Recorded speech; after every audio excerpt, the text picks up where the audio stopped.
Root Down friends. Welcome back to my backyard yoga studio.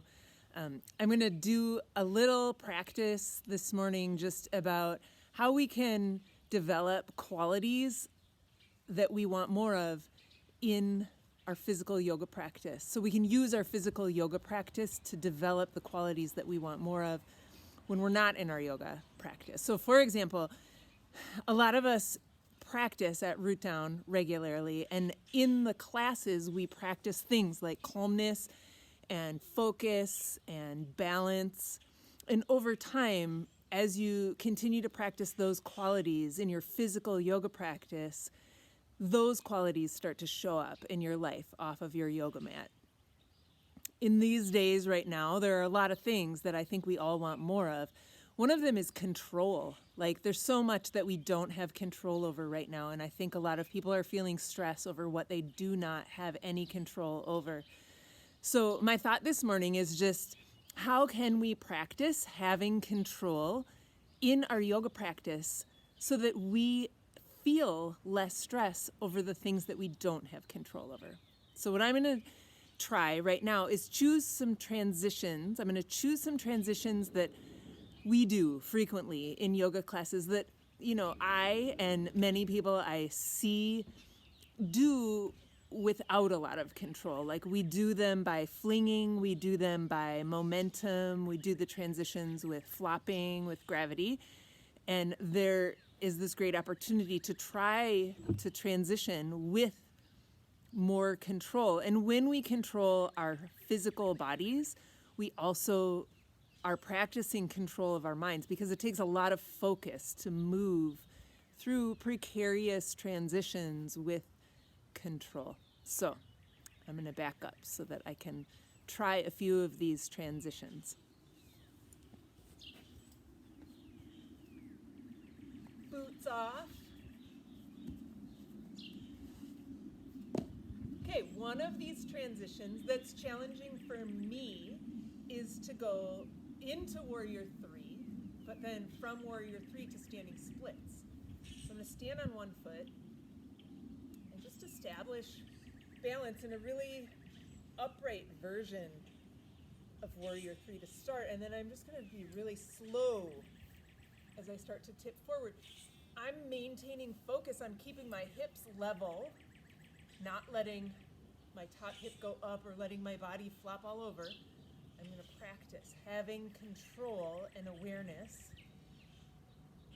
as I tip really slowly toward this more level position of Warrior 3. And then from here down to standing splits, I'm going to try to make it really slow. I'm bringing my hands in close because I have more control when I'm reaching less far, when I'm not grasping. And I bent my standing knee because I also feel like that gives me more control. I'm still wobbling, but I'm moving slowly and with control so that I don't fall. And now I'm about as far down as I can get with control. So now I'm placing my hands on the ground. Drop your head if you're doing this with me. See if you can lift your leg higher.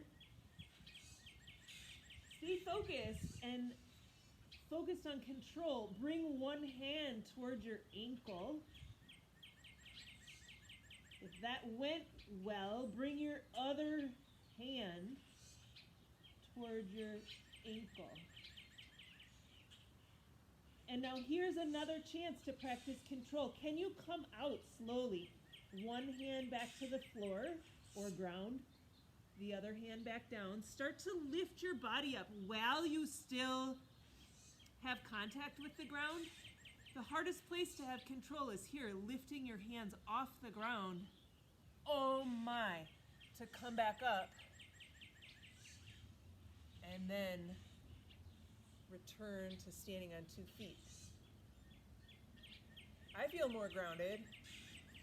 That was a good practice of control for me.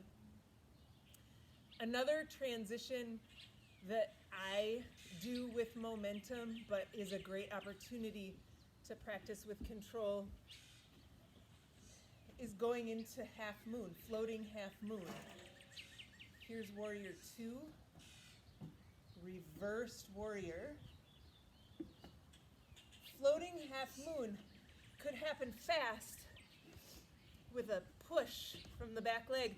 And then you see I'm flailing around trying to get control again in half moon. But what if I did that slower? Took warrior 2, made the transition of weight onto my front leg very slow and gradual. I kept my back toe on the ground as long as I could as I tipped forward. I feel in control now. I'm just starting to tip. Do you see how I am in control even with interference from pets? But because I went slow, I didn't lose the control that I had. So here's half moon, and then slowly, I'm going to come back up, bend my front knee, and try to have control as I get back into warrior 2 pose. And then one more transition that uses this idea of either moving with control or moving without control is going from airplane pose into floating half moon. This one's hard to do without control. You pretty much have to practice it with control or you're going to fall. So in airplane pose, hips level, and then in floating half moon, top hip up. Can you slowly roll your top hip up and maintain balance? Slowly transition back to level hips. Whoa, lost it. Back into level hips. And then back to standing on 2 feet.